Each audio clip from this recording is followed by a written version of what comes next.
Hi there. So today I'm going to show you a little video of what is my favorite way to join yarn. So when you come to the end of, one of your skeins and you need to add another skein, depending on the kind of yarn you have, sometimes you can rub them together and do a felted join, or you can just add them on and weave in the ends. But I really like doing the braided join. And with the braided join, you basically unravel or split apart the yarn end here and split it into two different pieces. You're going to braid each end together, and I'm going to show you this. So kind of pull it apart like that, right?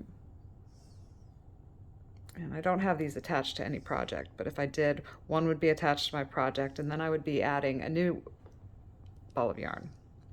And so you're going to pull each of these apart, and there's one little complication that happens is that when and you kind of have to untwist these to kind of get them to come apart, especially if it's a sticky wool yarn like this is that really wants to grab. But one of the problems I have when I'm doing a braided join is as I'm trying to put these together, and you basically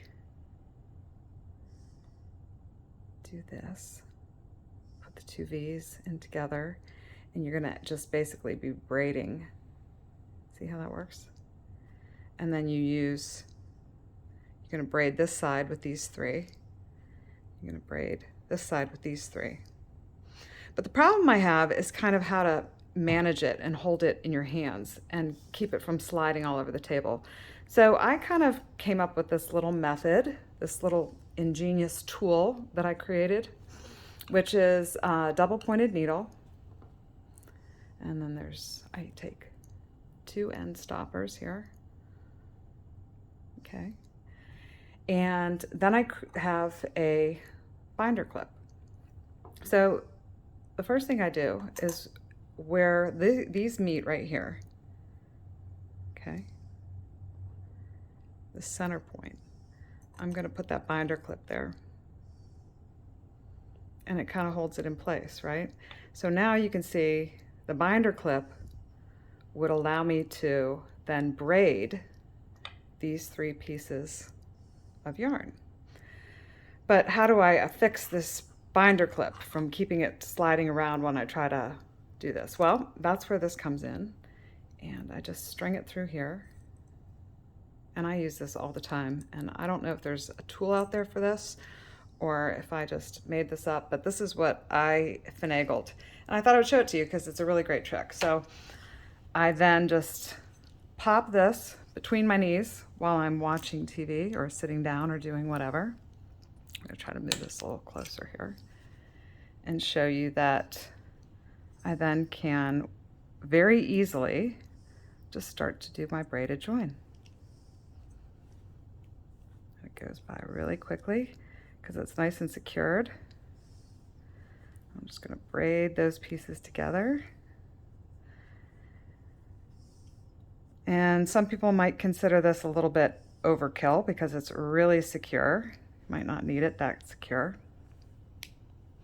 But I find that this creates a really strong join and really little excess bulk.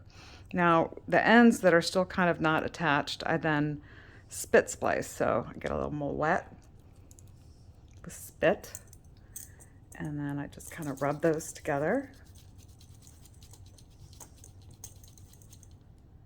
And you can see, and that's what I'm left with on that side. So then if we do the other side, I just take that off. You see I have the other side here that has the three pieces that hasn't been braided yet. I stick that right in the center of the binder clip again. And I affix my handy tool here and hold it between my knees. And then I do the process on the other side. Just quickly braid that through. And And at the end again, I'm going to spit splice them together just to secure them. And it's pretty forgiving. You can see I just twisted that in the wrong way, but that's okay.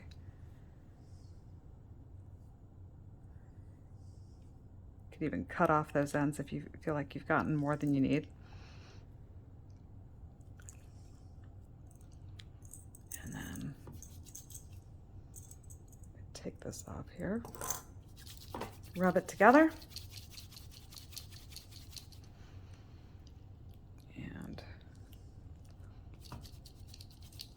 and that's kind of what we're left with. Doesn't look great? And that is how I do my braided join.